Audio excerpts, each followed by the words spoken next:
Stop scrolling for just 60 seconds. I want you to picture a scene. A birthday party, a busy office, a crowded train. In all these places, there's always one person. The one on the edge. The one who quietly slips away. The one who has no one to call. We often dismiss them as shy, or perhaps a bit odd. But what if I told you that the psychology behind having no friends is one of the most misunderstood and deeply emotional topics in human behavior? It's not always about wanting to be alone. Sometimes it's about a hidden fear, a trauma, or a quiet strength that the rest of the world can't see. If you've ever felt that ache of loneliness or wondered about that quiet person in your life, this video is for you. For the next 15 minutes, we're going to dive into the 4 core psychological profiles of people who walk this solitary path. Trust me, what we uncover will completely change how you view loneliness and connection. Hit that like button if you've ever felt like an outsider. And let's begin this journey to understanding the misconception. Let's start by shattering the biggest myth. Having no friends is not the same as being a lone wolf. Solitude versus isolation. Solitude is a choice. It's restorative. It's when a person chooses to be alone to recharge, like an introvert re-energizing. This person is capable of forming bonds but prioritizes their inner world. Isolation is a consequence. It's often painful and driven by external factors or internal psychological barriers. This is the loneliness that physically impacts the heart and mind.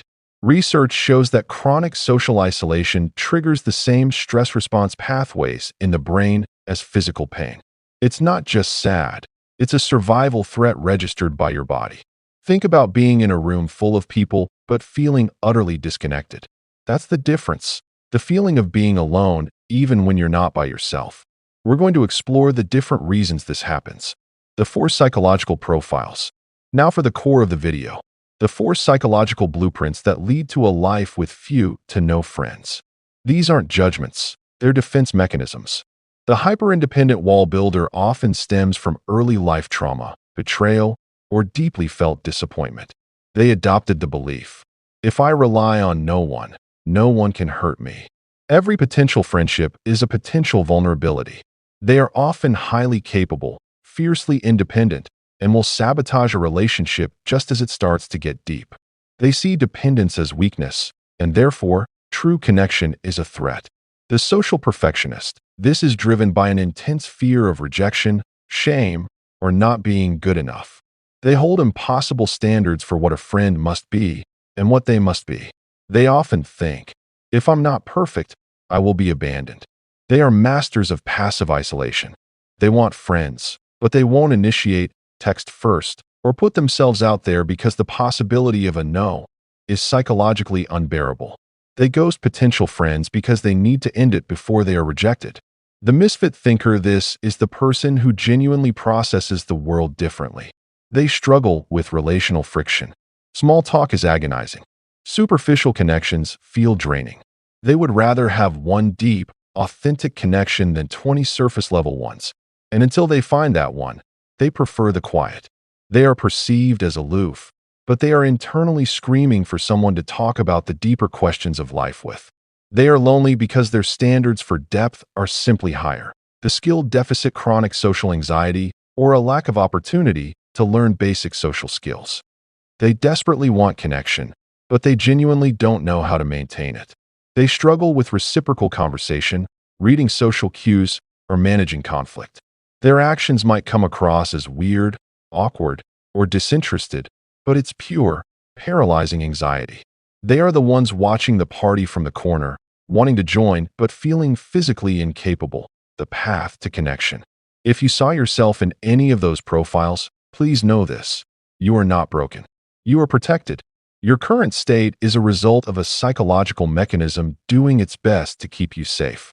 But safety isn't the same as fulfillment. So, how do we begin to build those bridges? Actionable psychological steps. Embrace the B- effort. If you're a perfectionist, lower the bar. Don't go for the A+ perfect friend or the flawless conversation. Go for a B-. A casual hello. A slightly awkward text. The B- effort breaks the paralysis of perfection. The 3-second rule.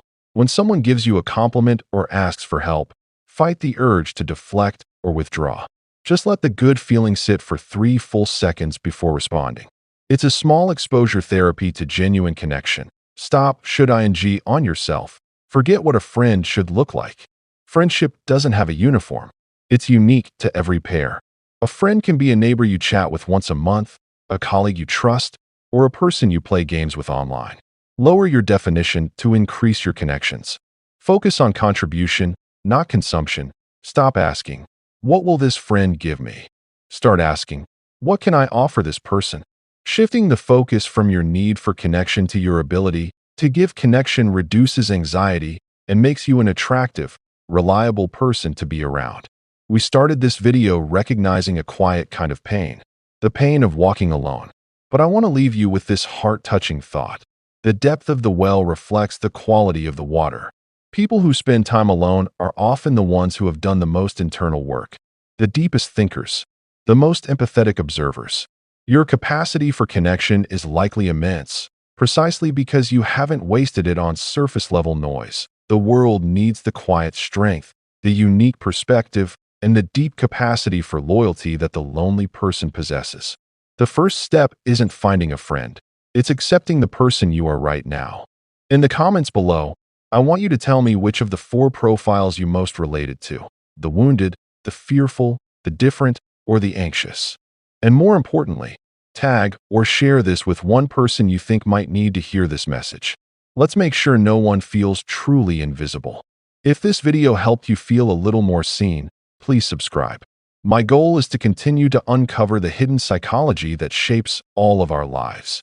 Would you like me to refine any of these specific sections, or perhaps focus on the best visual cues for each part?